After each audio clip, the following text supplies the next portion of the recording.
भगवान गौतम बुद्ध की इन बातों में छिपा है अशांत मन को शांत करने का मंत्र। आप भी जाने। चंचल मन को शांत करना बहुत जरूरी होता है, क्योंकि अशांत मन में कई सवाल होते हैं और यह इधर उधर भटक सकता है। गौतम बुद्ध मन को शांत करने के आयामों के बारे में बताते हैं।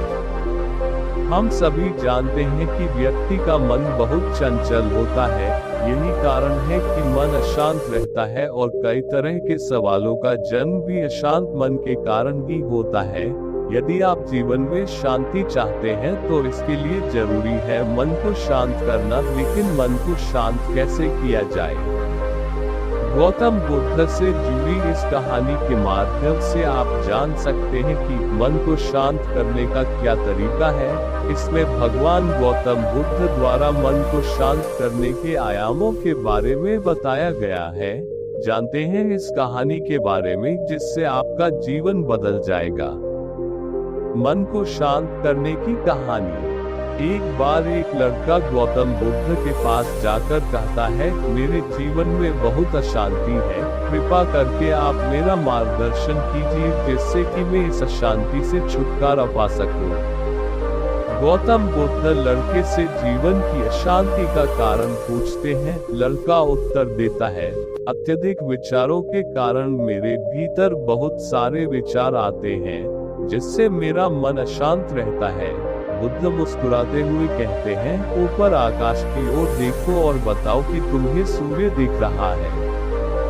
लड़का ऊपर देखता है और कहता है, धूप दिख रहा है। बुद्ध उससे पूछते हैं कि अगर तुम लगातार धूप में खड़े रहोगे तब क्या होगा? वह कहता है, मुझे अत्यधिक गर्मी लगेगी और शरीर में बेचैनी होगी। बुद्ध लड़के से कहते हैं कि अगर धूप में खड़े रहने से तुम्हें गर्मी लगती है तो इसमें दोष किसका है, सूर्य के ताप का या तुम्हारा? लड़का कुछ सोचने के बाद कहता है, इसका जवाब आप भी बताएं। बुद्ध कहते हैं, सूर्य का काम है ताप देना और ताप का काम है गर्मी लगना। ऐसे में तो दोष तुम्हारा ही है कि तुम धूप में जाकर खड़े हुए, जिससे कि तुम्हें गर्मी लगी। तुम्हें अगर शीतलता चाहिए तो तुम्हें छांव में रहना होगा।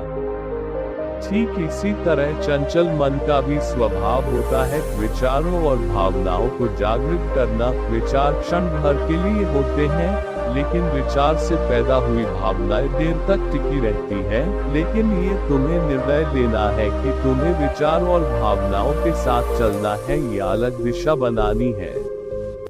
कैसे करें मन को शांत?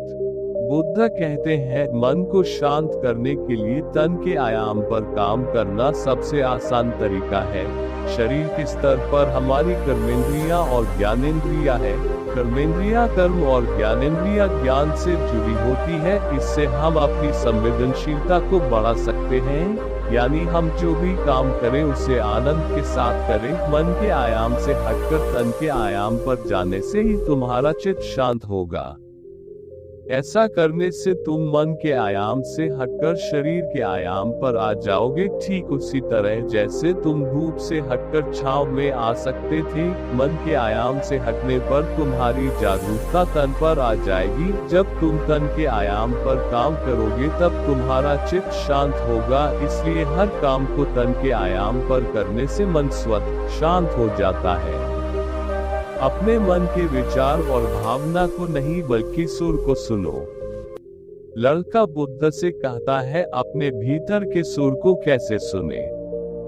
बुद्ध कहते हैं, किसी शांत स्थान पर रहकर जहां शांति हो तब अपनी आंखें बंद करो और मन के भीतर चल रहे शोर से हटकर भीतर के सुर को सुनने की कोशिश करो। सुर निरंतर चलता रहता है, लेकिन बाहर के शोर के कारण तुम अपने मन के भीतर चल रहे सुर को नहीं सुन पाते हो। जब तुम अपने दोनों कानों को अपने हाथों से बंद कर दोगे तभी मन के सुर को सुन पाओगे। इस तरह तुम मन की अशांति से दूर हो जाओगे और तुम्हारा मन शांत हो जाएगा। इसी के साथ इस वीडियो को खत्म करते हैं। दोस्तों, उम्मीद करता हूँ आपको इस कहानी से एक अच्छी सीख मिली होगी। ये कहानी आपको कैसी लगी हमें कमेंट बॉक्स में कमेंट करके जरूर बताएं और साथ ही इस कहानी को अपने दोस्तों के साथ जरूर शेयर करें ताकि उन्हें भी इस कहानी से कुछ सीखने को मिल सके। धन्यवाद।